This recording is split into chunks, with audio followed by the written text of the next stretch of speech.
Hello दोस्तों, RD coaching classes में आपका स्वागत है। आज हम कक्षा 10वीं के अर्धवार्षिक परीक्षा 2024-25 के पेपर की स्टडी करेंगे। पहला प्रश्न है, बिना बुझा हुआ चूना का रासायनिक नाम क्या होता है। तो बिना बुझा हुआ चूना आप जानते हैं क्या होता है, कैल्शियम ऑक्साइड होता है। और कैल्शियम ऑक्साइड को क्या बोलते हैं, CaO। तो हम इसकी रिएक्शन कर लेते हैं कि बिना बुझे चुना, तो इसको बीजे बिना बुझे चुने की भी करेंगे और इसको समझेंगे।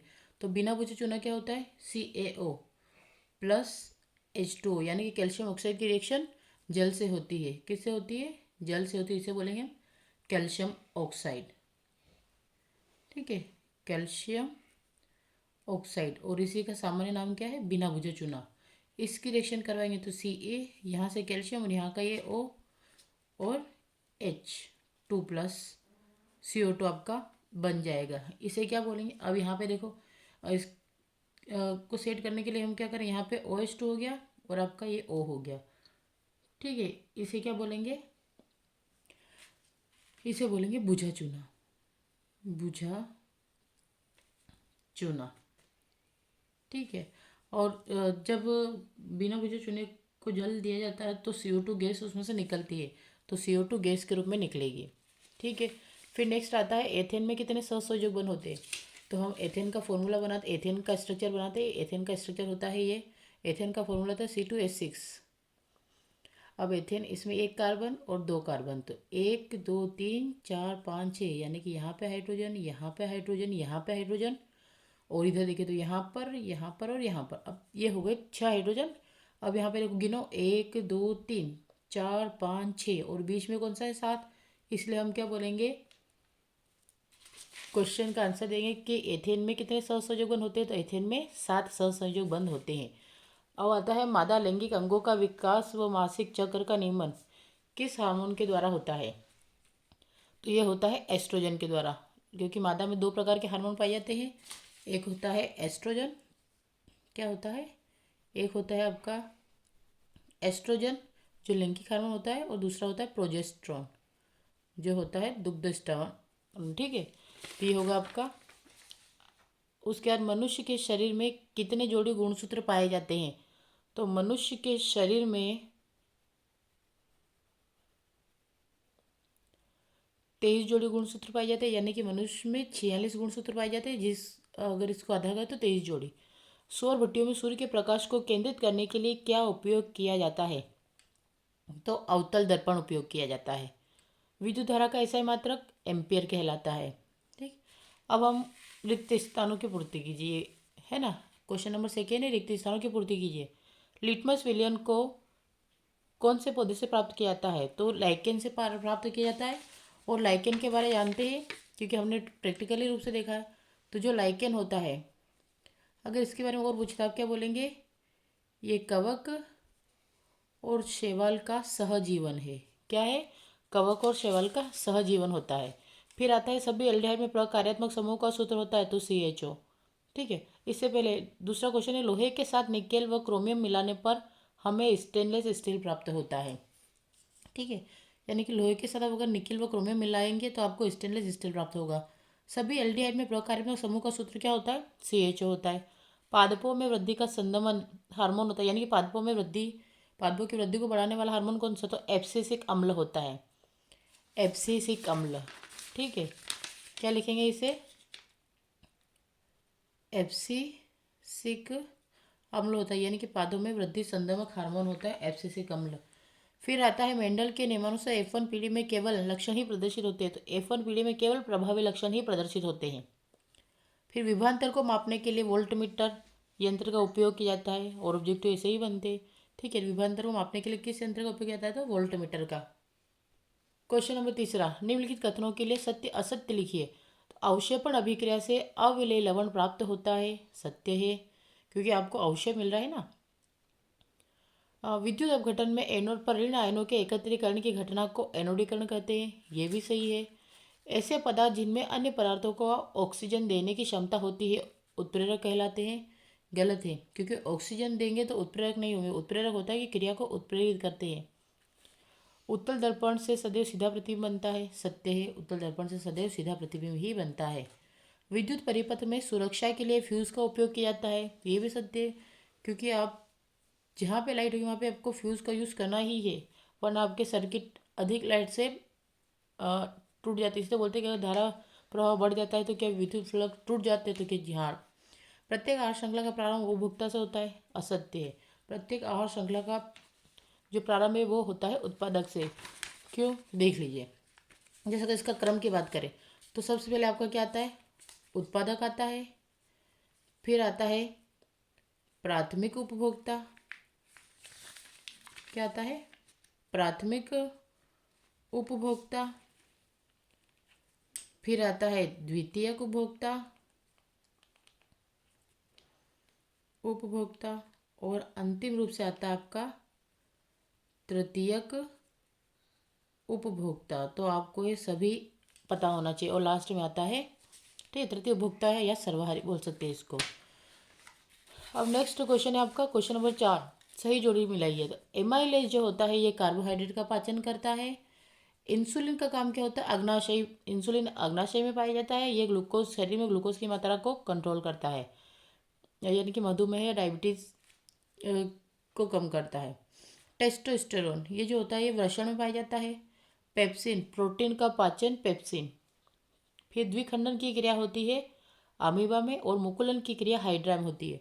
हाइड्रा आए या फिर हाइड्रा की जगह यीस्ट भी आ सकता है, क्या आ सकता है, यीस्ट। तो भी आपको दोनों आंसर सेट करना है। क्वेश्चन नंबर 5, एक शब्द वाक्य में उत्तर दीजिए। ऐसे यौगिक का नाम व सूत्र लिखिए जिसमें क्रिस्टलीकरण के जल के 2 अणु होते हैं। तो सबसे पहले कॉपर सल्फेट पेंटाहाइड्रेट। पेंटाहाइड्रेट क्योंकि 5 हाइड्रोजन का मॉलिक्यूल से इसलिए बोलेंगे, तो कॉपर सल्फेट पेंटाहाइड्रेट।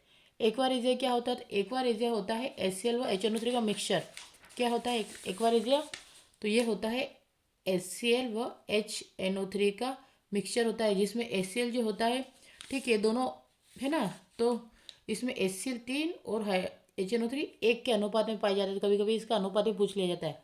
तो इन दोनों के मिक्सचर को क्या बोला जाता है, एक्वारेजिया। ठीक है, ये एक्वारेजिया हो गया। फिर आता है आपका साइक्लोहेक्सेन का सूत्र होता है। तो साइक्लोहेक्सेन का सूत्र होता है C6H12। साइक्लोहेक्सेन आपको इस प्रकार से भी पूछ सकते हैं, तो आपको साइक्लोहेक्सेन बनाना आना चाहिए। साइक्लोहेक्सेन के लिए सबसे पहले आप कंपाउंड बनाएंगे, उसके बाद यहाँ पे H, फिर एक H, 2H, 3, 4, ठीक है, ये आपका एक पूरा कॉम्बिनेशन बन जाएगा। अब आप गिन दीजिए यहाँ पे कार्बन कितने, 1 2 3 4 5 6, और हाइड्रोजन कितने दिख रहे हैं, तो 1 2 3 4 5 6 7 8 9 10 11 12, यानी कि जस्ट डबल हो जाएगा। अगर इसके ओपन स्ट्रक्चर की बात करें तो आपको इस प्रकार से ये कार्बन, जैसे यहाँ पे हमने कार्बन दिख नहीं रहा, यहाँ पे हम कार्बन, लेकिन इसको ओपन करके देखेंगे तो यहाँ पे कार्बन, यहाँ पे कार्बन, यहाँ पे कार्बन। तो कार्बन हमने पता है कि 4 हाइड्रो, मतलब उसकी वैलेंसी 4 होती है, तो उसको 4 हाइड्रोजन, 2 हाइड्रोजन चाहिए सही।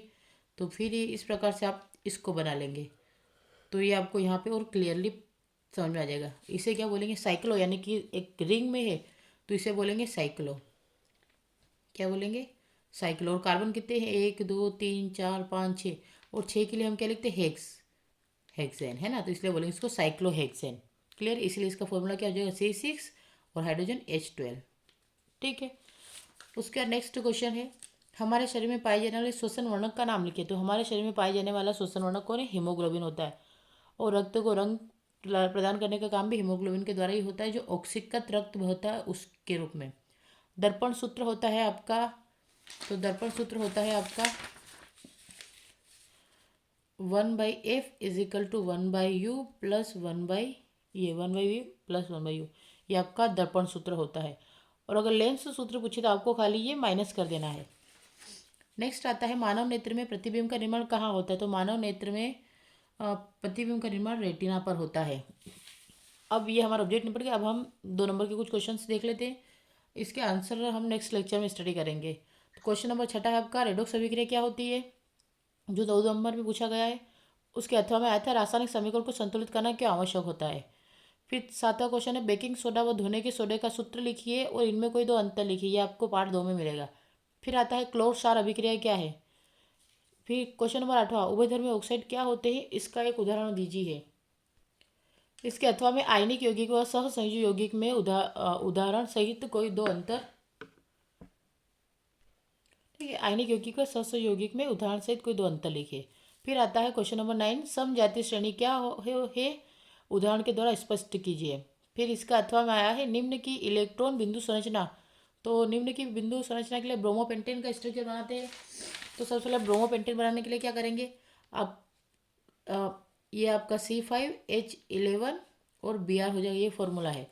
अब इसको बनाने के लिए 1 2 3 4 और 5 लेंगे। यहाँ पे आपने Br जोड़ दिया और इधर आप हाइड्रोजन लगा देंगे, ये इसका स्ट्रक्चर हो जाएगा।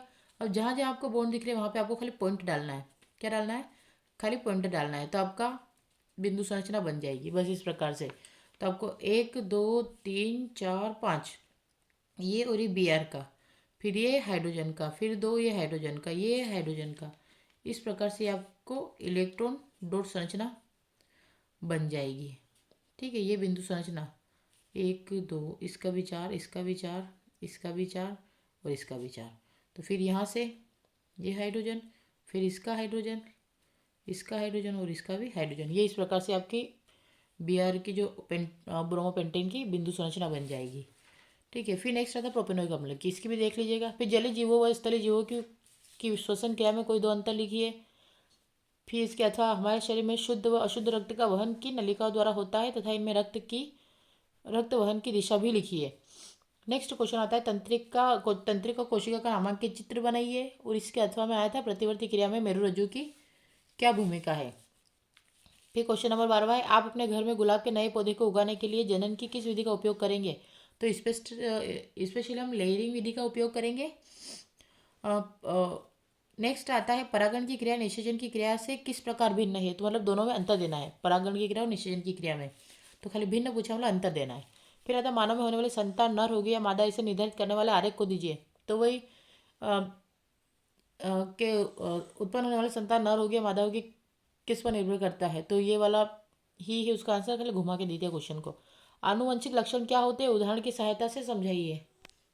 नेक्स्ट क्वेश्चन है, किसी उत्तल दर्पण की वक्रता त्रिज्या 32 सेंटीमीटर है, इसकी फोकस दूरी ज्ञात कीजिए। तो आपको कुछ नहीं करना, खाली फोकस दूरी का फॉर्मूला लगा के 32 बटे क्या लिखना है, 2 लिखना है। तो जब 2 से 32 को यानी कि 32 तो करेंगे तो कितना आएगा 16, तो इसका 16 सेंटीमीटर आंसर आ जाएगा। अवतल लेंस की क्षमता को परिभाषित कीजिए। फिर 15 क्वेश्चन, नेत्र लेंस की उस क्षमता को लिखिए जिसके कारण वह अपनी फोकस दूरी को समायोजित कर लेता है। प्रकाश के प्रकीर्णन को एक उदाहरण द्वारा स्पष्ट कीजिए। आपके घर में विद्युत उपलब्ध कराने वाले विद्युत तार का प्रतिरोध किन कारकों पर निर्भर करता है। 2 ओम 3 ओम 6 ओम के तीन प्रतिरोधों को किस प्रकार समायोजित करेंगे कि समायोजन का कुल प्रतिरोध 4 ओम हो। तो आपको इसमें ये लिख लेना है, R1 2 ओम है, R2 3 ओम और R3 क्या है 6 ओम है। अब आपका स्ट्रक्चर बनेगा इस प्रकार से, 2 ओम 3 ओम और 4, तो ये दोनों पार्श्व में जुड़े हुए एक दूसरे से।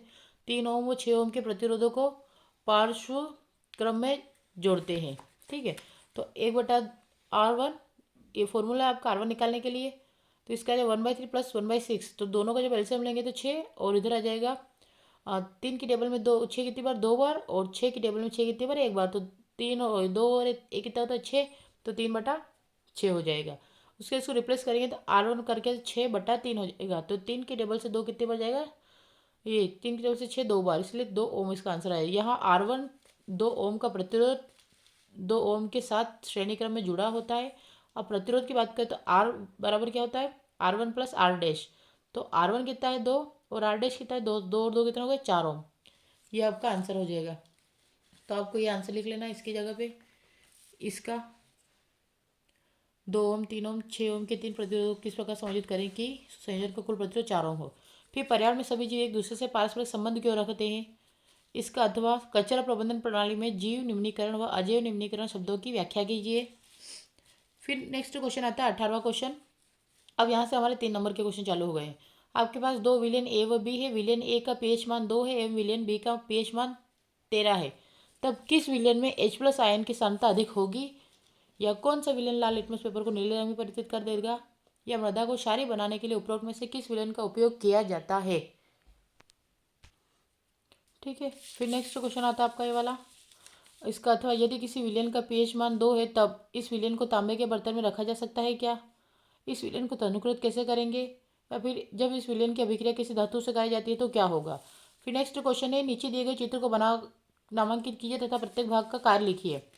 तो ऋतुस्राव चक्र क्या हो, ये आपका दे रखा है चित्र, इसको पहचानना और इसके नामकरण करना है। फिर ऋतुस्राव चक्र क्या है, केवल मादा में ही क्यों होता है। फिर आता है क्वेश्चन नंबर 20, किसी निकट दृष्टि दोष से पीड़ित व्यक्ति का दूर बिंदु नेत्र के सामने 80 सेंटीमीटर दूरी पर है। इस दोष को संशोधित करने के लिए आवश्यक लेंस की प्रकृति व क्षमता क्या होगी। फिर इसका अथवा है, कांच के प्रिज्म द्वारा श्वेत प्रकाश के विक्षेपण को चित्र बनाकर स्पष्ट कीजिए। किन्हीं दो विपरीत रासायनिक अभिक्रियाओं की रासायनिक समीकरण की सहायता से व्याख्या कीजिए। इसका अथवा, जिनकी निम्न अभिक्रियाओं के लिए संतुलित रासायनिक समीकरण लिखिए एवं प्रत्येक अभिक्रिया का प्रकार भी बताइए। जिंक प्लस सिल्वर नाइट्रेट तो zinc nitrate plus silver. Hydrogen plus chlorine तो hydrogen chloride. Zinc carbonate zinc oxide plus carbon dioxide. Barium chloride plus potassium sulphate या barium sulphate plus potassium chloride. अभी तो आपको क्वेश्चन नंबर 22 देखा, नीचे दिए गए चित्र के विभिन्न भागों को पहचान कर नाम लिखिए एवं इन भागों की सहायता से रक्त के परिवहन पथ को स्पष्ट करते हुए हृदय की क्रियाविधि को स्पष्ट कीजिए। फिर नेक्स्ट आता है, तो आपको ये चित्र देखकर इसके नामकरण करना है। हो सकता है ये सही हो गलत, आप अपने हिसाब से सेट कर लीजिएगा। निम्न के कारण स्पष्ट कीजिए। हमारे छोटे हाथ में दीर्घरोम पाए जाते हैं, क्यों। और दूसरा है, आमाशय में एंजाइमों व हाइड्रोक्लोरिक अम्ल का निर्माण होता है, क्यों। फिर क्वेश्चन नंबर 23, यानी कि इस पेपर का लास्ट क्वेश्चन है। 5.0 सेंटीमीटर लंबाई की कोई बिंब 30 सेंटीमीटर वक्रता त्रिज्या के किसी उत्तल दर्पण के सामने 20 सेंटीमीटर दूरी पर रखा गया है। प्रतिबिंब की स्थिति, प्रकृति व साइज ज्ञात कीजिए। और इसके अथवा में ये निम्न कथनों को स्पष्ट कीजिए। एक समतल दर्पण द्वारा उत्पन्न आवर्धन +1 है और दूसरा है हीरे का अपवर्तनांक 2.42 है। ठीक है, तो ये जो क्वेश्चन है मैंने आपको क्वेश्चन बता दिए। जब तक आंसर आते तब तक आप अपने हिसाब से हल करने का प्रयास करें। तो मैं आपको नेक्स्ट लेक्चर में इसके सारे आंसर प्रोवाइड करा दूंगी। तब तक के लिए मेरे चैनल को अधिक से अधिक लाइक करें, शेयर करें, सब्सक्राइब करें। Thank you for watching.